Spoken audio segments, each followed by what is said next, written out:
Welcome back to week 3 of Next Generation Leadership Academy. And so grateful for all of you guys for spending the time with us to invest in yourself, because when we can grow and get better, everything around us in our own worlds gets better. Last few weeks, we've talked about taking control of our lives by giving up blaming, taking 100% responsibility for the thoughts, the actions, and things that are happening in our lives. Being able to do everything that we say that we're going to do when we make a commitment or when we make a promise, and owning up for it if we can't. We also talked last week about how important attitude and our mindset is, and starting the day with an attitude of gratitude. And so today we're excited to talk to you about relationships, because relationships is the currency to life. Truly, especially in leadership, people only go along with those that they get along with. And so leadership is relationships. The ability to lead someone else is to have them come alongside you. And if we don't work on our relationship skills, then that is where we've left our leadership skills. The art of winning with people. If you can master the art of winning with people, you will master all the areas of your life. And right here on the screen, if you look where it says the quality of your relationships will have a direct effect on your overall happiness and success. And today we wanted to talk about that, and I'm joined by the amazing Lou Moya, top 40 under 40. Excited to hear from him today as well. But I'm just going to kick it off by starting with today's first leadership tip of the day. And the first leadership tip when it comes to relationships is going from high tech to high touch. So much today is about communicating through text, chat, WhatsApp, group messages, which are all great tools to help do the in-betweens in your relationship. But if you're just texting people and not having conversations, a lot is missing there. I'll just give you an example. Nick and Tony are really good friends of mine. They are sales leaders in their company, in a health insurance company. Great guys. And the one thing that sets them apart, they started their careers in their early 20s and are now top in the nation in their companies. And the one thing that sets them apart is that they pick up the phone and they contact their clients. They call their clients instead of sending an email, which most people these days are doing. Easy to send a text, easy to send an email. But what happens, and they call me, instead of calling and texting me, they call me. And not only do they get to communicate what they're trying to tell me, but the emotional exchange that happens when you're speaking to somebody, not just the vocal intonation, but the relational bond that grows when you're actually talking to someone, the emotional support that we're looking for as human beings in this world, having that emotional exchange, talking on the phone. And guess what? You get to talk about so much more. It's not just the one thing, but when you're furthering a relationship down the road, let's say it's a business relationship. If you want to make that relationship go down the road, right? It can't just be the one thing that you're asking them to do, which is what's in a text, or the one thing that you're getting back to them about in a text. When you're speaking to someone or you're meeting with them belly to belly or face to face, magic happens in being able to build more rapport. You somehow, in an extra 10 seconds, get a chance to hear about their child's soccer game. You somehow, in that extra 10 seconds, get a chance to hear that they went on a great date last night and they're shining and they're happy, and you're getting a chance to be a little bit more human and personal. And as a result, they've got clients all over the nation that have referred them tons of business. And when we can go from high tech communication to also including the high touch, our relationships with our significant other, our boyfriend, our girlfriend, our spouses goes up, right? What if I only texted my husband? How do you think that would go? Right?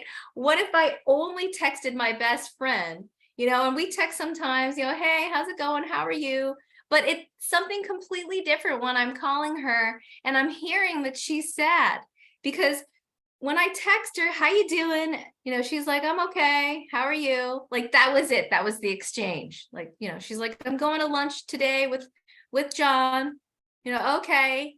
I mean, that was it. That's the text exchange. But when I talk to her on the phone, I'm like, what's going on? Are you okay?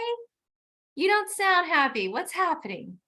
And you really get a chance to get down to the meat and potatoes of building that relationship down the road an extra step.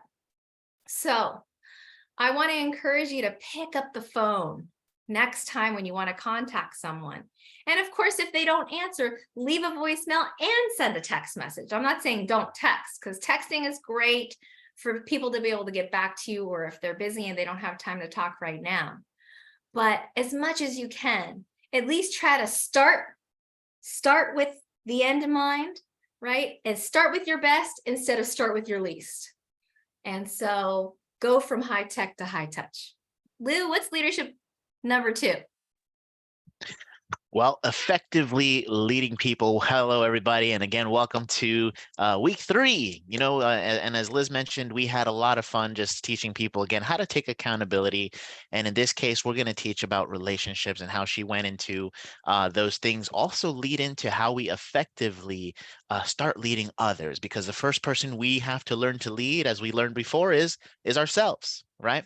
But how do you effectively lead someone else? How do you leave as you call the bird's nest, to go out there and apply that leadership and instill that into somebody else, right?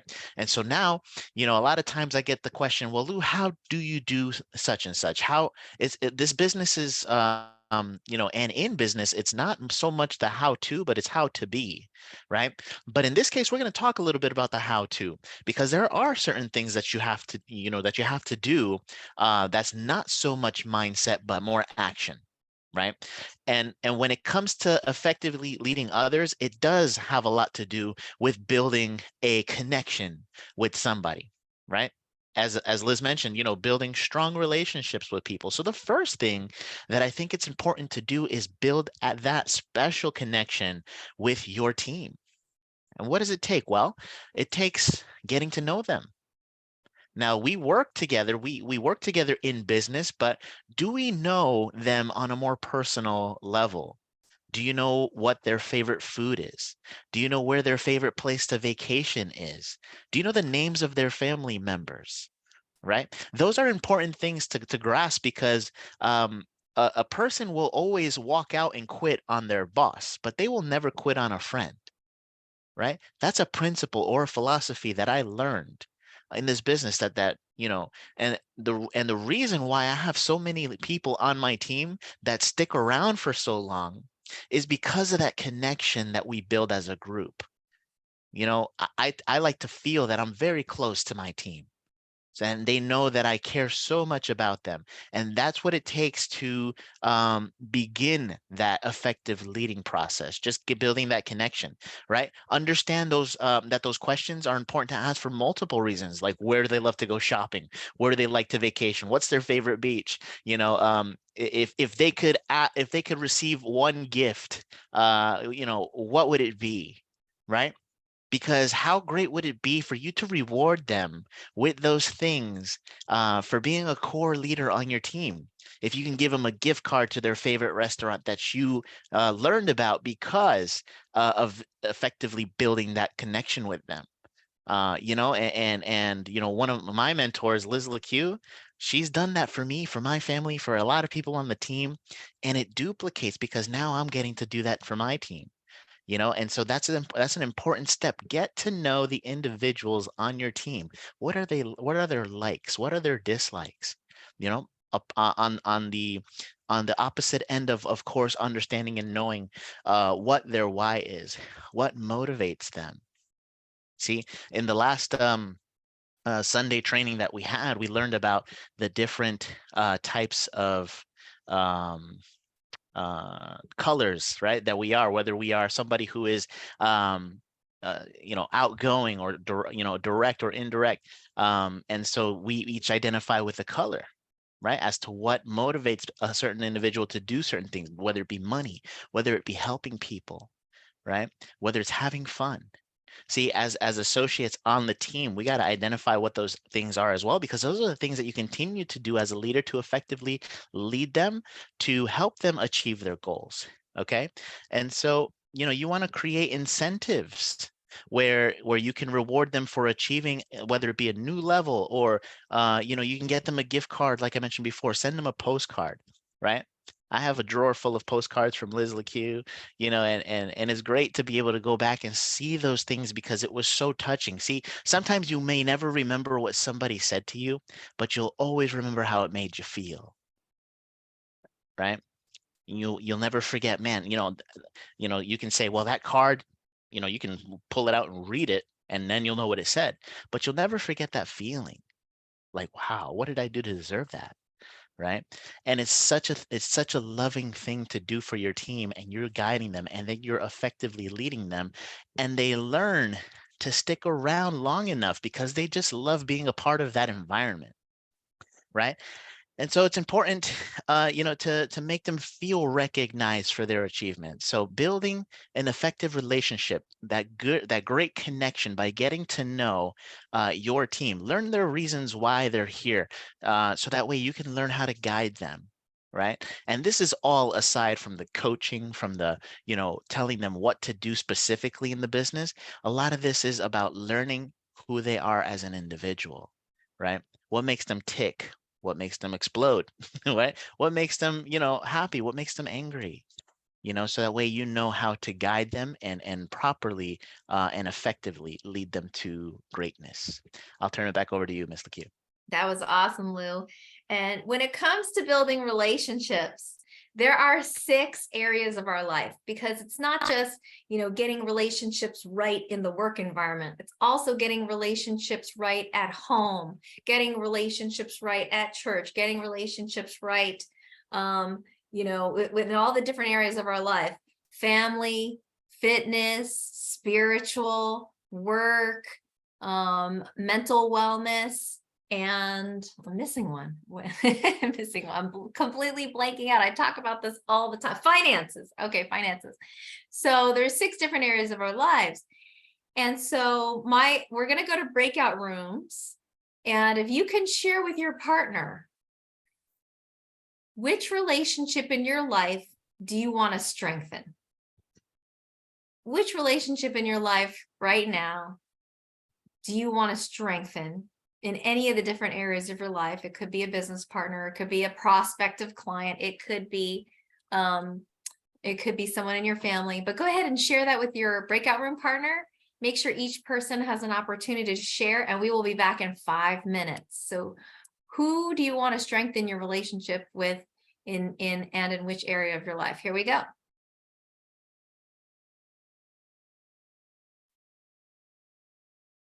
So in That all was, the different areas that was of life. that was 1.5 minutes. That's it. I know the breakout rooms go really fast. So, when it comes to furthering the relationships in our life, we do have to understand this next principle. And that is that not everybody is going to, I don't want to say the word like you. Not everyone's going to like you no matter what you can do. Not everybody is going to want to get along with you. There you go. I like the way that sounds better. Not everybody is going to be willing to get along with you. So leadership leadership tip number 3 for today is a quote from John Maxwell's book, Winning with People. And he said that hurting people hurt people and are easily hurt by other people. You see, the gentleman that has a splinter in his hand, and you go and you shake his hand, he'll freak out on you. He'll scream at you, maybe even punch you back, right? What happened? All I did was shake his hand. Oh my God. But he was already hurting. And then you just touch his hand a little bit and he's right? It's the same thing when people are on edge because they're hurting for whatever is going on in their life, the stress that they're facing, the relational hurts that they're experiencing, things that aren't going right. They might be a little bit more reactive and explosive to you, and we have to learn how to not take it personally.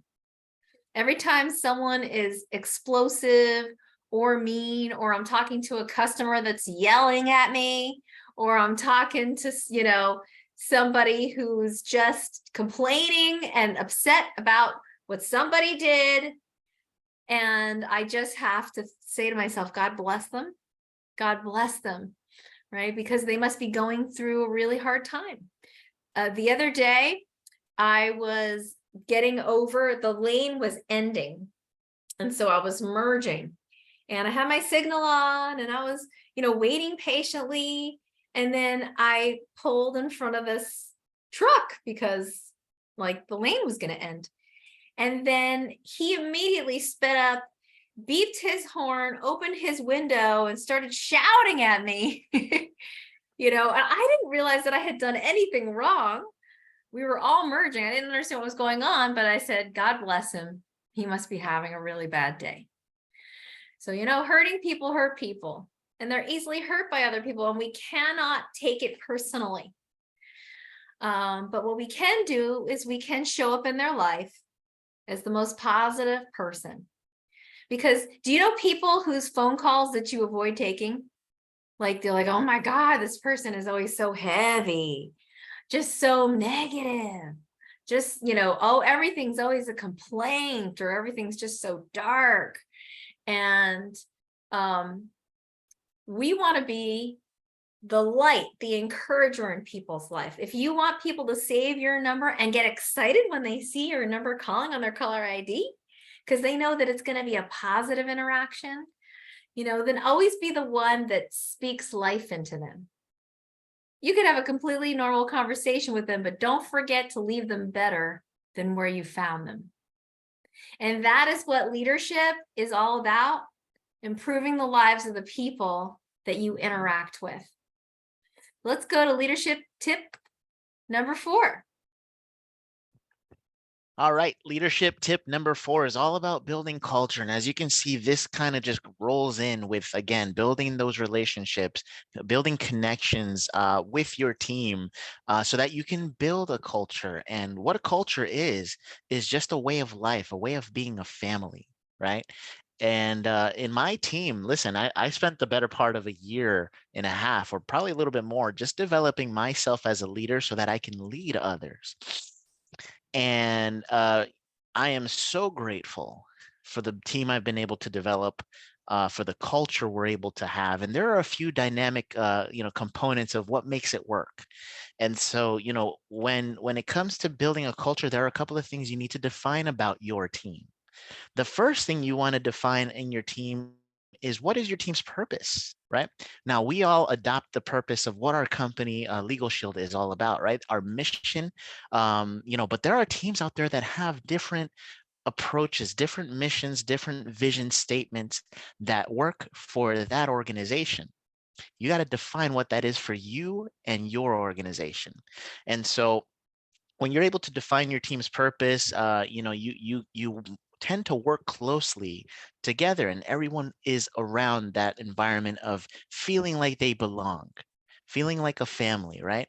The second thing I did is I gave my team a name, right? I identified who we are based on the drive that we have to get things done. The drive to be core. In our team, core stands for committed on retiring early. Right. And so, that's and all of us have that same drive. Therefore, I named our team Team Driven. right? Because we all have that drive. We're driven to succeed. We identified our purpose in our organization, and some other organizations might target a certain demographic. I heard it once in a training or an event that I was at, that one particular individual had a purpose with their organization to help protect and empower 100 Black families, right? And so that is what their team purpose is, and that's great. That's wonderful, right?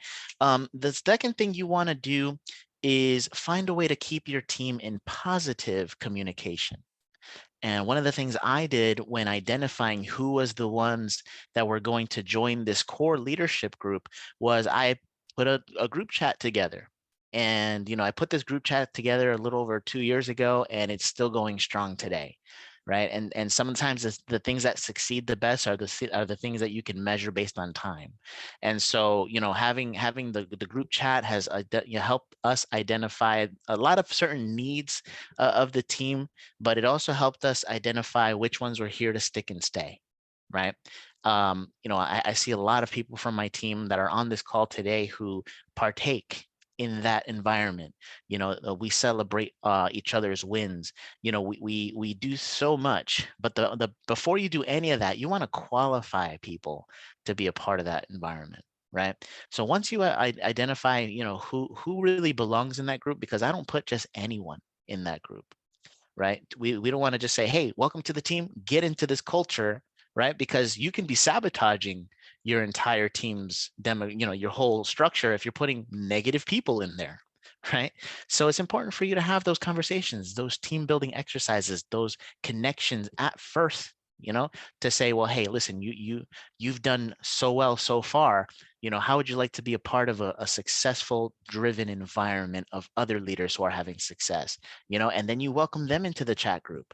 See, there are some people I'm introducing into the chat group now who've been a part of my team for a couple of years, right? But I've never qualified them before, but I'm qualifying them now because now they've proven themselves to be a part of that culture. So you as a leader, you have to make sure that, one, you're protecting your core team, right? Keeping negativity out and adopting and allowing nothing but positivity and growth in. So, you could do this through WhatsApp, through Telegram, through iMessenger, however you'd like. But it's important to recognize your team's activity. You recognize their wins. If there's a membership enrollment, if there's a new recruit, if somebody had gone to a Super Saturday, a major event, got certified in group benefits or CDLP, we all want to know about it as your workout partners, as your support team, and we're going to applaud you, celebrate you, love on you, and make you feel like you're a part of something bigger than you. And that's what culture is all about, right? We create friendly competition. We talk smack. We egg each other on. We have fun. You will also want to have a mantra, something that's going to keep you guys excited every day. Our team mantra is somebody's buying today. Right. And we say it every day. We say it every morning. We develop this positive thought process so that way we can put that out into the universe and we start attracting that in our business. Right. So you want to learn to separate the negative from the positive. Okay. Help teach your team to solve their own problems. See, when somebody comes to me and says, Lou, what do I do when this happens? Or how do I fix this problem? I go and say, why don't you call home office, right? I teach them to solve their own problems. Like Dave Lequeux, he'll say, that's a great question, Lou. Why don't you call the home office and give me a call back? Let me know what they say, right? And so when the old expression goes, you teach or you give a man a fish, he eats for a day, but you teach a man a fish, he eats forever. So you absolutely want to teach your team to be problem solvers, but you also want to love on them, teach them or listen to their challenges, encourage them, teach them to solve their problems and help them get back on track. Because like, we've been talking a lot about, and in this incredible book that Liz Lequeux actually sent to me, and I'm so grateful for, again, displaying amazing leadership, teaches us to not be distracted by the day-to-day things, right? To stay on track. And so also learn your team's why, to help them eliminate their IQ levels, make their whys more powerful than what they even know they are, right? Their IQ level stands for I quit, right? I've been saying that almost in every single Thursday's call because everybody has, those challenges in life where they feel like, man, I can't do this. I've had enough. Right. And so our job as leaders are to make them see themselves better than they are, to achieve better. But we got to do it as a team, because when you're in a group environment like a team, it's said that together each achieves more. That's what team stands for. And so we want to help them to achieve and build that within themselves so they never feel like they need to quit, because their dreams are so much powerful than any negative thing the world can throw at them. Right. And that's what you need to help build a core team, so that everyone can stay together and nobody walks out on you. Nobody wants to leave because they just are getting so much more positivity in this group than they are anywhere else in their life. And so you got to also teach them to deserve your time, right? Because as a leader, you have a life. I have a life. I got a wife. I got 3 kids. I got a lot going on. But if I'm there, trying to put out every single fire, I'm handicapping my team. Right? It says if you teach your team to do something, you handicap them. But if you develop them to be able to solve their own problems, then you've developed a leader who can be independent from you. And that's where you see your success come to life. All right. So schedule that for yourself. Success is something you schedule in your life based on the person that you become and the leadership that you develop in yourself to be able to pour into somebody else. But once you've been able to do that and grab a couple of other people into that environment, you've now built a culture that can duplicate and grow to hundreds and thousands of people all across the country. So thank you for letting me share that, Ms. Lequeux. I'll turn it over to you. That's awesome, Lou. What do you do if you're on a team that doesn't have great culture? Here's my recommendation for you. Be the change. Be the change. Be the change that you want to see. Bring the positivity, bring the fun, bring the energy, bring the positive attitude and the positive sayings. Be that guy, be that girl that, walks in the room and lights it all up, because you bring amazing culture. You start the culture in your environment. And I just wanted to bring us to a close by reminding you all that the world needs your leadership. No matter how small or large your role is, everyone influences somebody, and your life and what you're doing right now makes a huge difference. So you have incredible potential. And I want to remind you that each one of us has incredible potential within each of us. And the world is in desperate need of leadership right now. We've got global problems. We've got, climate change happening. We've got poverty is at an all-time high. We have homelessness that's an all-time high. We have people that are wanting to be led, and they need you. You're the one. You're not here by accident. You're on this call for a reason. And as my pastor, Rick Warren, says, we were all created to live a life of significance. We were not just here to take up space. You were born to make a positive impact on the world. And I'm excited for all of you here to take what we're teaching, apply it out in the world, and go out there and live your best life. So next week, week 4, we're going to end it with a bang. And then week 5 is going to be a bonus week. So we'll talk more about that next week. But let's go to breakout rooms one more time. And again, thank you, everybody. We love you. We appreciate you.